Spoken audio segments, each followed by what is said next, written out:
What's going on, world? Your man, Mr. Mac, here with allhiphop.com. I'd like to welcome you to the Mechanism. Welcoming the first timer to the show. If you're in New York and you tune in to the radio, you've heard this man. If you got cable and paid the bill, or you got Fire Stick and you paid the bill, then you seen this man doing all kinds of debauchery. The star of Stage, Screen, and Sidewalk. Introduce yourself one time. It's DJ Self, the Gwen God. Okay, that's what we saying now. You know what I'm saying? Did we dead the Prince of? I like Gwen and God better. It sound better. You know, I own it. That's why. Right. Yeah, I want to start saying things that I own. New philosophy for 2017? No, it's been old philosophy. Just new thinking. Mm-hmm. You know what I'm saying? When I say that, the one thing I've learned, a lot of people don't own their own names. You know what I'm saying? Like, people will go with a name and they don't even own their own name, or they're promoting things that they don't own, and you know that could be easily taken away from you by someone else that's smarter than you that buys your stuff. So go snatch the copyright. Absolutely, I've seen it plenty of times. Notorious B.I.G. I think would be one of the more famous examples. Well, he was Biggie Smalls. And then a white guy came out named Biggie Smalls, and he had to switch it to Notorious B.I.G.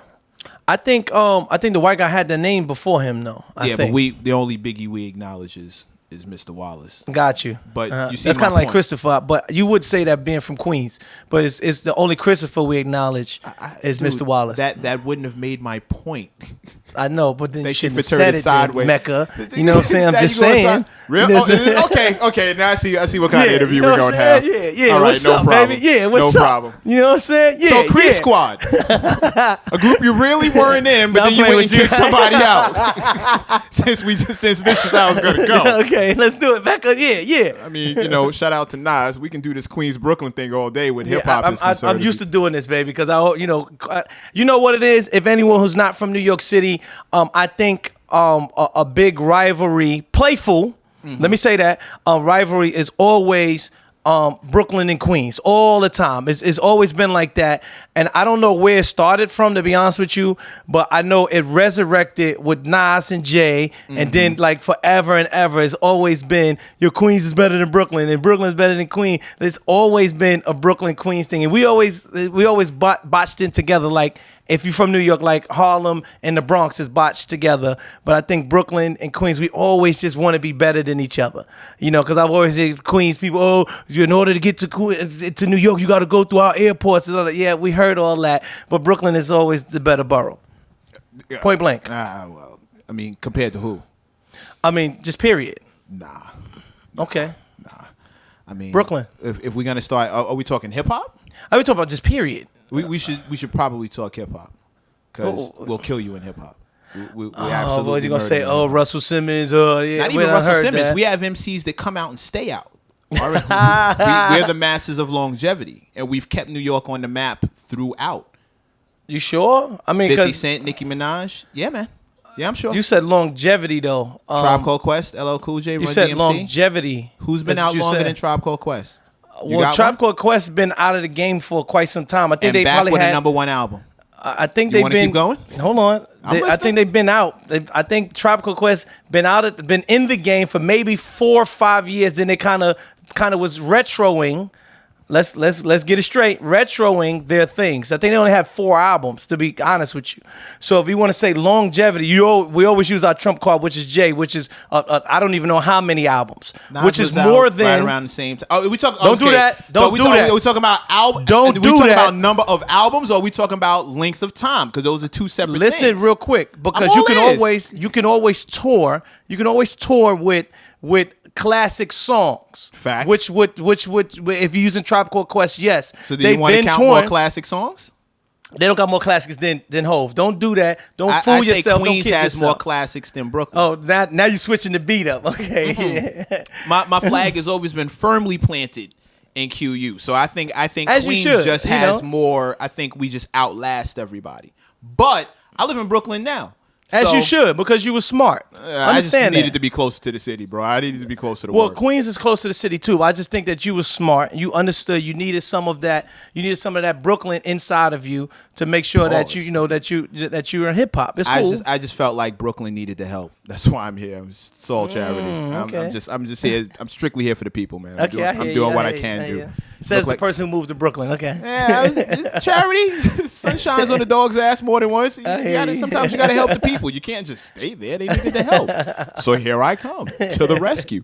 Let's talk about who you're rescuing though. Okay, got you. I mean, besides the here's one thing I really want to know. Transition and being in the front of the camera. You're used to doing the work, putting people on, highlighting people. Now you're the face.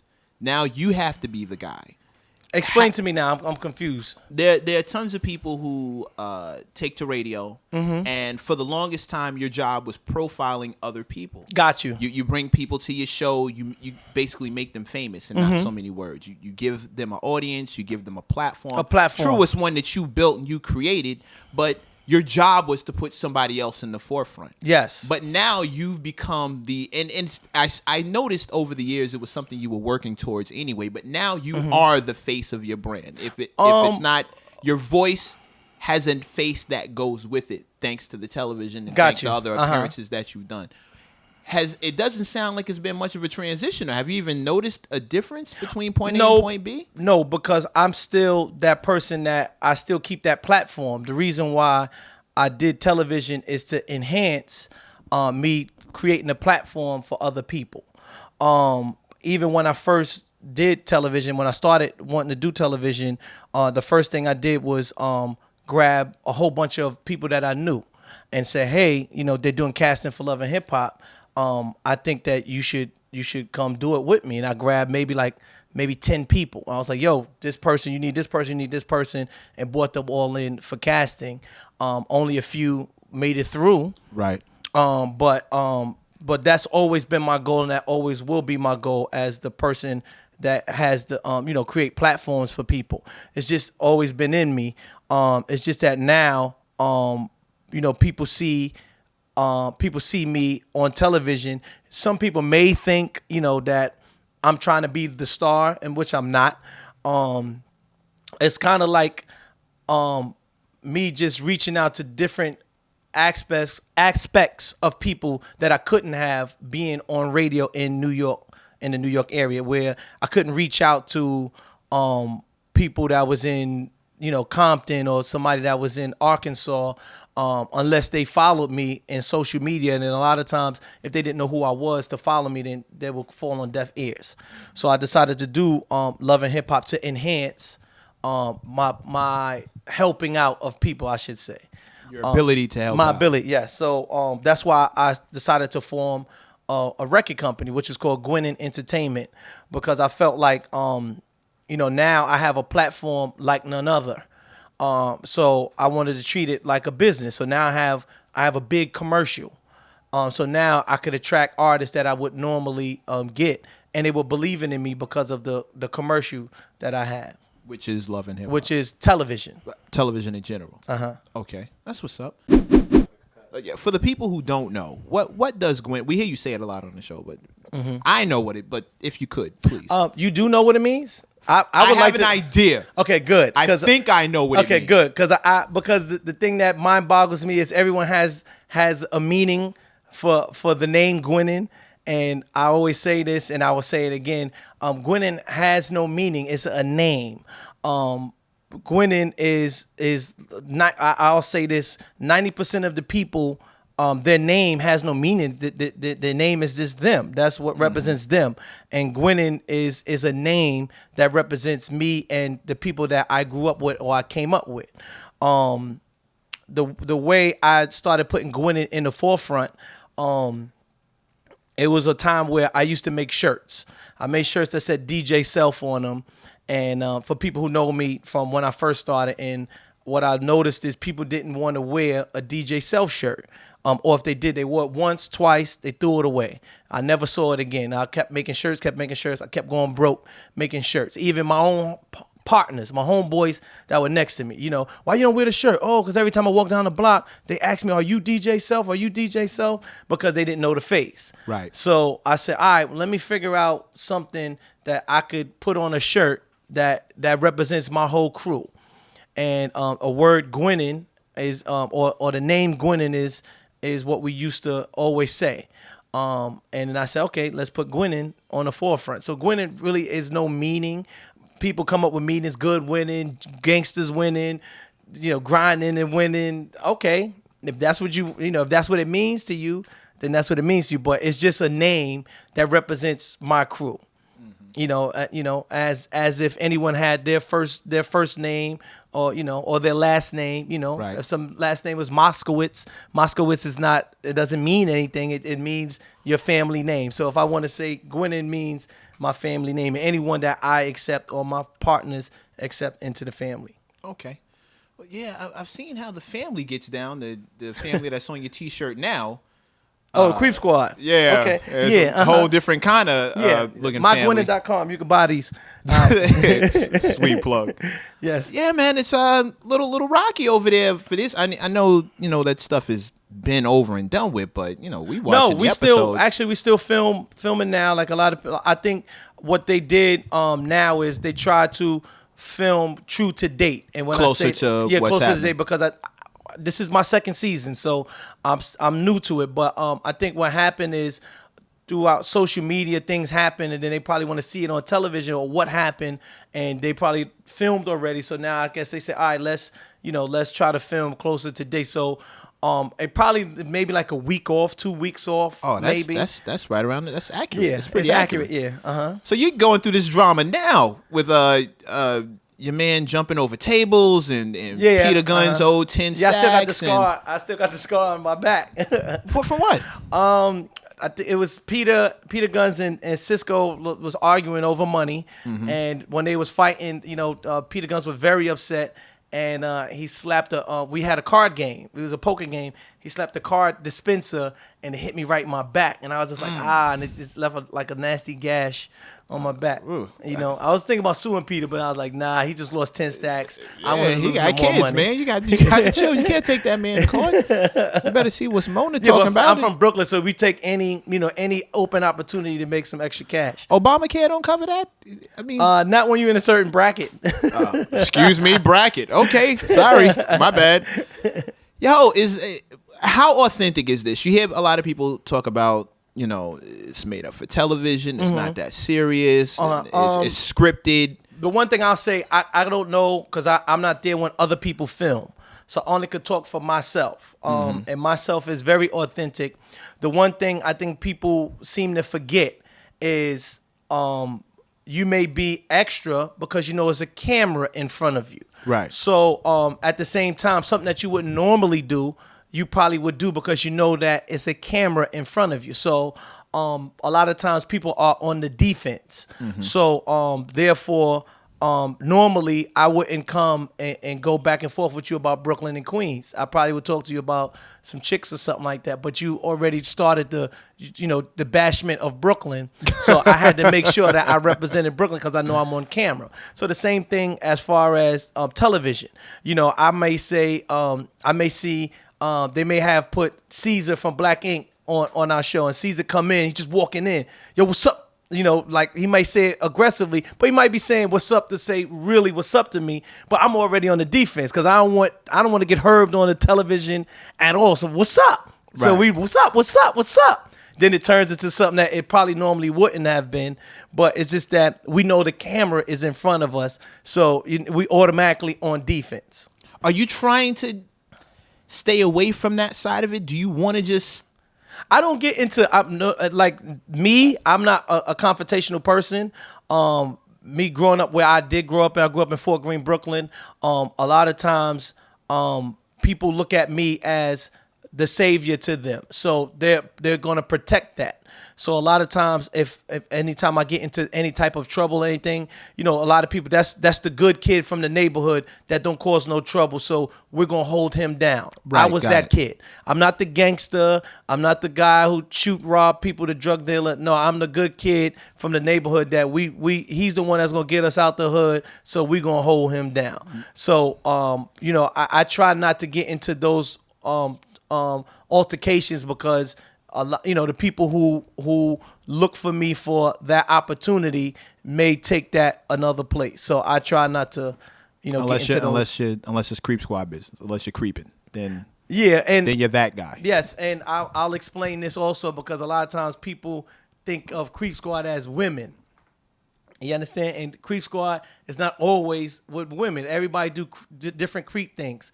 On the show, Peter Cisco, I was trying to start a record company, and I was going to help a girl named Mariah Lynn. And I was trying to sign her, but Cisco went behind my back to talk to her about my contract. I think that's creep business. It has nothing to do with women.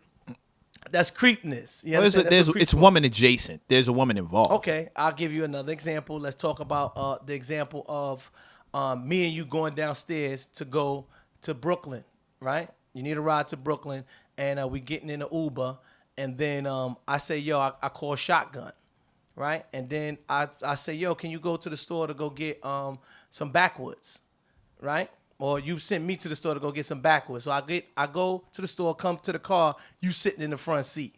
You a creep. You understand? You a creep, right? That's a creep, right? I call Shotgun, but then you went and got in the front seat. Okay. You a creep. Okay. So that has nothing to do with women, right? Okay, but you're aware that you're evolving the meaning now because this isn't what we know Creep Squad to be about. This is what you think it's about. But this is what we've seen. I've never seen. Let me tell you that and for my I have not seen Rich or Cisco with numerous of women on the television show. And maybe Rich had maybe one or two. He had two girls in 7 seasons. You understand? And Peter had the same 2 girls going back and forth. So I don't, people just think Creep Squad is like, yo, people doing, Yeah, but we know Peter got 10 kids. Rich the done made women, it. though, Rich you done understand? made it into another show to get a girlfriend bi-coastal and come back here in New York, and now he got another girlfriend. And I'm not mad at none of it. But that's in 7 years. I'm not mad at none of it. Okay. I'm giving you the perception that the public has. Creep Squad is about you guys getting a lot of chicks. Well, where they at? Tell them to holler at me because I don't have any girl this season. But didn't you have enough trouble? You had one. You just got out of something, didn't you? Because you had the one girl who was trying to holler, and you had a girlfriend at the time, and that was a maybe year let her ago. get a little too. What a year that was. Now, dog, you're on camera. As a guy, I'm sitting there watching you. Like, what are you doing? You know your woman is gonna see this. Like, Well, the girl that I was with at the time, I wasn't sure if she was the one for me anyway. So it's like, hey, you know what? Let me try out some new things. But before you shut it down with the one you with? Well, I mean, you always got to make sure you got something better. You got to make sure the grass is green on the other side before you cross that path. You know what I'm saying? You're making it bad for those of us who are not on television. You get that, right? No, well, you got to have your game right. You got the rest of us struggling. Nothing can never mess you up. Well, the problem is they're waiting to see. The problem is most women don't, they're not watching the guys they're with on television. So they just assume we're doing that anyway. Okay. So we don't have a camera to prove it. DJs say, yo, you messing me up with my girl, blah, blah, blah. But if you wasn't doing something bad, you got to take care of home. Anybody I've ever been with, I take care of home. So they cool. So what happened to you? Well, she wasn't the one for me. But you didn't take care of home when you was with her. Well, I did take care of home. That's why she came back. Oh. Brooklyn. That's celebrity fighting. Soulja Boy about to go head up with Chris Brown. Lord knows y'all doing a lot of unsanctioned boxing on the show. Yes. How do you feel about this as an entertainment DJ? I think it's good, and also it's something that happened before. Mm-hmm. But I guess it's resurfacing again. And I think at the end of the day, it's great because now it's like even with them two beefing, you're not worried about someone trying to shoot each other and kill each other. Right. But the thing is, now if someone loses, you don't know what that's going to do to somebody mentally, and to their career. Now, the one thing, if you have a little bit of age on you, the big celebrity fight was when Sticky Fingers got knocked out by this white kid. I don't know who the white boy was. He was some reality star or something like that. I feel like that kind of shut Sticky Fingers' whole career down. So you have to be careful when you do that, because even with, let's say, Soulja Boy or Chris Brown, if one person gets knocked out, that person who got knocked out got to stay in hiding for a long time. You understand? So you have to, you're treading a thin line. But I don't think no one's going to get killed or anything like that with violence and stuff like that. So it's good. The originals were Freddie Fox beating up, I believe he knocked out Melly Mel, or put Melly Mel down on a. All right, that's a little bit beyond my age. Research, brother. Google. I agree. Google is right in your hand, bro. Google I got is you. right. It's right there for you. Queens. So anyway, well, Freddie Fox is from Long Island. no, Sorry. I'm just giving you the history. The history is coming from a guy from Queens. Gotcha. See, we researching Queens. That's why we. But why Google. Yeah. Freddie Fox from Long Island. Yeah, Melly Mel is from the Bronx. Yeah.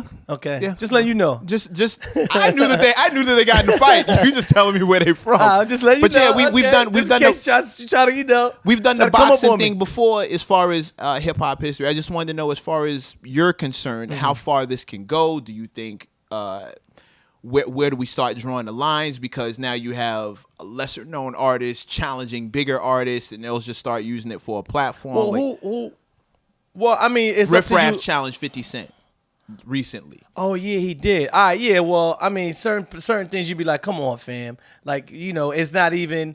It doesn't. It's the same thing with boxing, because I'm pretty sure, somebody who's a less contender always going to challenge. But you have to also, make it where it's fair that both people gain something out of it. You can't be like someone who's a tier 3, to a tier 1. You can't. Do you think the Savages should get it popping, 21 and 22? I think they should get it popping just off GP, because they've been beefing with each other, and that's like super duper crazy to me. Is like, yo, I'm gonna call myself something, something similar to you and look like you. So it's just, but who am I? Because in 2017, I would have never thought Designer would be where he's at. Like my guy, you could not tell the difference. And he sold so much. Like, I don't know if that was, he did it by purposely, or whoever invested in him said, I'm going to do this purposely and make this happen.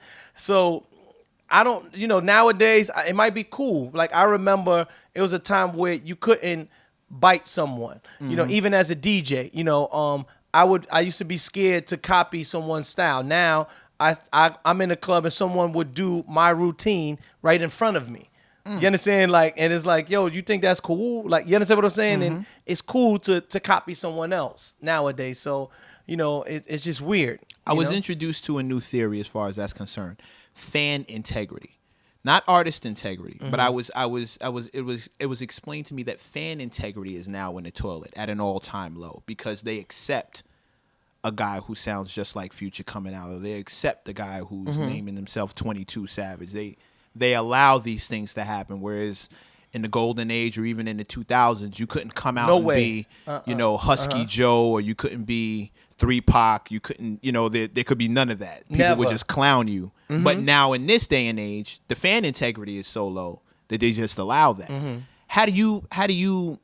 Well, I'm still from that era where I feel like you shouldn't copy someone else's style or bite someone else's style. I think originality is always great. Growing up, I remember you had different type of hip hop.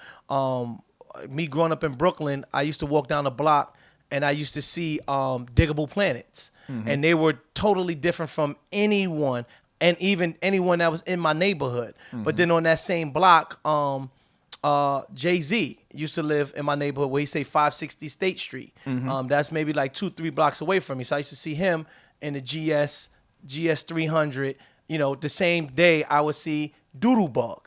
Doodlebug had seashells in his head and stuff like that. When the seashells was cool. So, and I like both of them the same. I would buy a Diggable Planet album and I would buy Reasonable Doubt album. So I think originality is always great because it shows different flavors in hip hop.